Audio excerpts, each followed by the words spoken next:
भारतीय राजनीति के 10 महान नेता जिन्हें जनता ने भगवान की तरह माना। नंबर 10 पर आते हैं कांशीराम जी। भारतीय राजनीति में जब वोटों की फसल काटने की होड़ मची थी, तब कांशीराम जी ने साइकिल पर सवार होकर ऐसा सियासी गणित बिछाया कि बड़े बड़े सुरमार्जित हो गए। उन्होंने शोषित और वंचित समाज को सिर्फ वोट बैंक नहीं बनाया, बल्कि उन्हें दिल में यह बात ठोक ठोक कर भर दी कि सत्ता की चाबी ही हर ताले को खोलती है।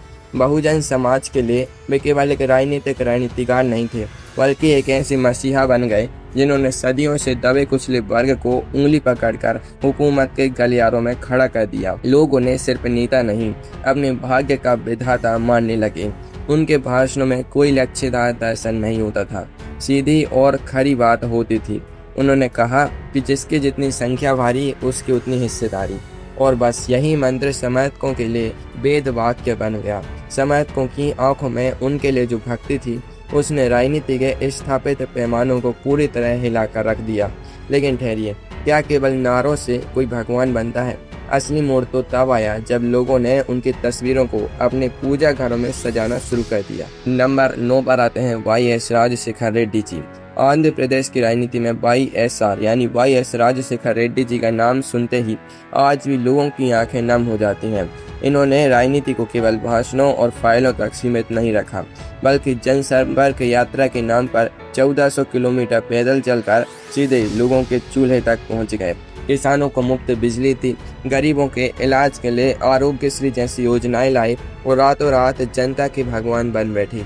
अब राजनीति में जब कोई मुफ्त की रेवड़ियां बांटे और अस्पताल का बिल माफ कर दे, तो जनता उसे नेता क्यों मानेगी? वो तो सीधे मंदिर में बैठाएगी ही। लेकिन कहानी में असली भू चलता आया जब 2009 में एक दर्दनाक हेलीकॉप्टर हादसे में उनका निधन हो गया। खबर सुनते ही पूरे राज्य में ऐसा मातम छाया कि सैकड़ों लोगों ने सदमे में अपने प्राण त्याग दिए। क्या आपने कभी सुना है कि किसी नेता के जाने पर लोग अपनी जान दे दें? यही वो दीवानगी थी जिसने YSR जी को राजनीति के एक साधारण किरदार से उठाकर सीधा जन आस्था के सिंहासन पर बैठा दिया। नंबर 8 पर आते हैं जय जयललिता जी। तमिलनाडु की राजनीति का नाम लो और अम्मा यानी जय जयललिता जी का जिक्र ना हो, ये तो मुमकिन ही नहीं है। जयललिता जी के प्रति उनके समर्थकों का समर्पण देखकर तो स्वर्ग के देवगण भी एक बार सोच में पड़ जाएं। उनके समर्थक उनके सामने साष्टांग दंडवत हो जाते थे, जैसे कि साक्षात देवी के सामने लेटे हूँ।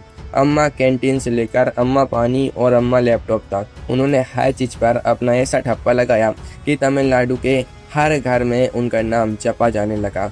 अब इसे राजनीति कहें या अंधभक्ति, लेकिन जब अम्मा जेल गईं तो लाखों लोगों ने अपने सिर मुड़वा लिए।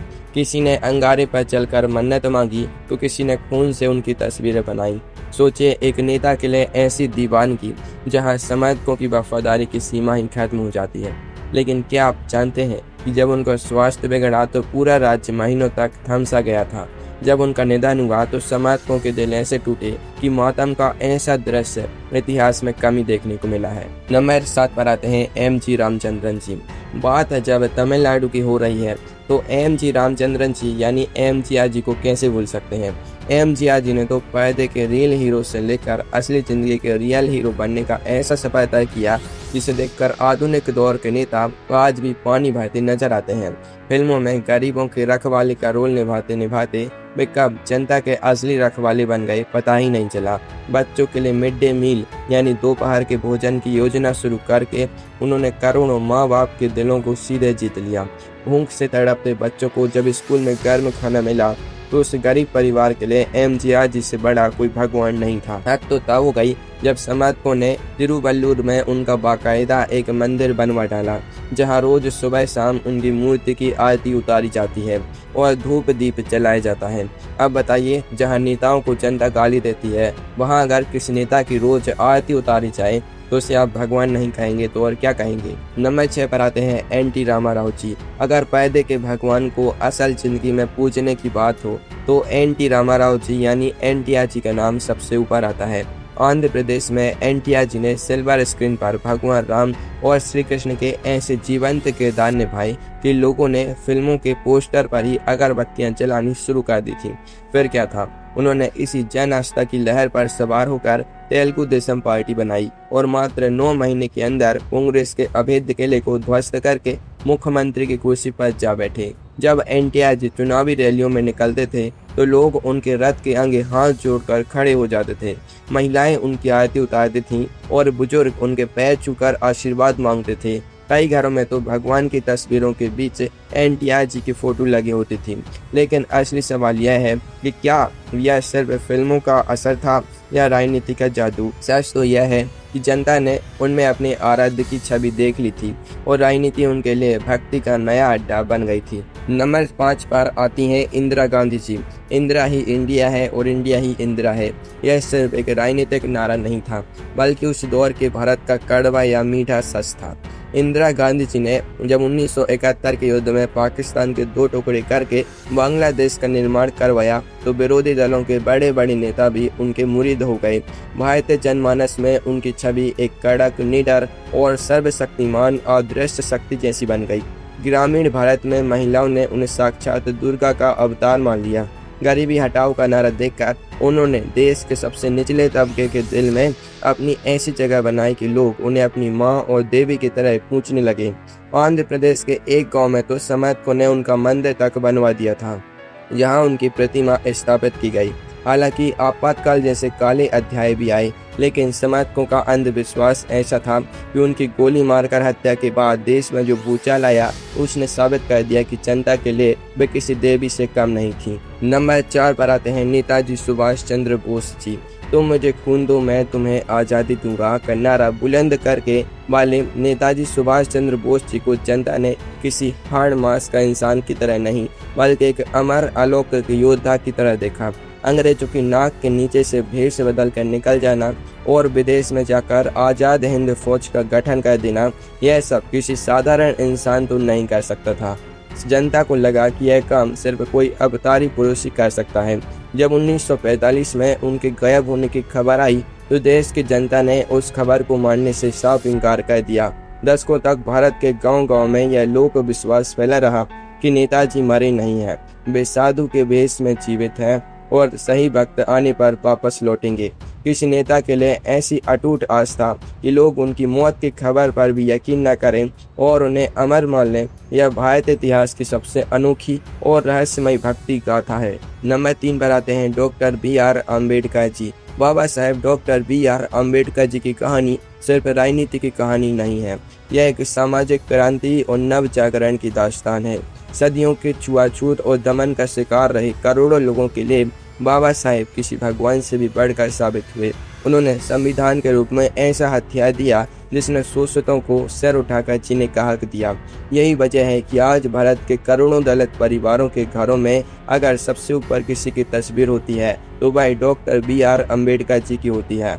लोग उन्हें आधुनिक भारत का बोधिसत्व मानते हैं। सुबह उठकर उनकी प्रतिमा को नमन करना और उनके विचारों की पूजा करना करोड़ों लोगों की दिनचर्या का हिस्सा है। जहां बाकी नेताओं की मूर्तियां चुनाव के बाद धूल खाती हैं, वहीं बाबा साहेब जी की मूर्तियों पर साल के 365 दिन ताजे फूल चढ़ते हैं। यह राजनीति से परे एक ऐसी वैचारिक भक्ति है जिसकी मिसाल पूरी दुनिया में कहीं और देखने को नहीं मिलती। नंबर 2 पर आते हैं महात्मा गांधी जी। महात्मा गांधी जी यानी हमारे राष्ट्रपिता बापू।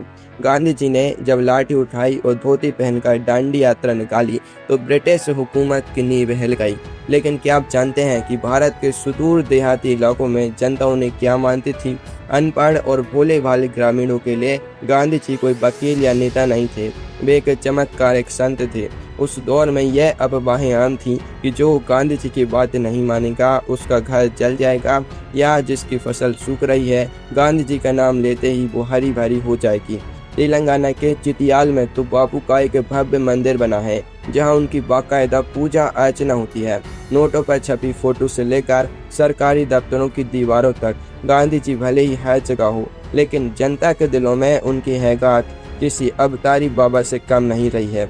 उन्होंने बिना शस्त्र उठाए पूरी सल्तनत उखाड़ फेंकी, तो जनता का उन्हें भगवान मान लेना कोई हैरान करने वाली बात नहीं है। नंबर 1 पर आते हैं नरेंद्र मोदी जी। अब बात करते हैं नंबर 1 की। देश के वर्तमान प्रधानमंत्री नरेंद्र मोदी जी। 21वीं सदी के डिजिटल दौर में अगर किसी नेता के लिए जनता का क्रेज भगवान जैसा देखा गया है तो वे नरेंद्र मोदी जी ही हैं। 2014 के बाद से देश में जो मोदी लहर शुरू हुई उसने धीरे धीरे एक अटूट जन आस्था का रूप ले लिया। गुजरात से लेकर उत्तर प्रदेश तक समर्थकों ने उनके नाम के मंदिर बना डाले, जहां उनकी तस्वीरों और मूर्तियों की पूजा की जाने लगी। उनके भाषणों का तरीका, उनका पहनावा और उनकी 56 इंच की साथ छाती वाली छवि ने समर्थकों के मन में यह बैठा दिया कि देश के अकेले तारणहार वही हैं। लोग रैलियों में उनके नाम के नारे ऐसे लगाते हैं मानो किसी धार्मिक उत्सव में संकीर्तन चल रहा हो। विपक्ष चाहे उन पर कितने ही तीखे बाण चला ले, लेकिन समर्थकों का कवच ऐसा है कि कोई भी आरोप उन तक पहुंच ही नहीं पाता। सोशल मीडिया के इस दौर में जहां लोग 2 मिनट में किसी को भी ट्रोल कर देते हैं, वहां मोदी जी के प्रति यह दीवानगी साबित करती है कि भारत में राजनीति और भक्ति का संगम आज भी उतना ही मजबूत है।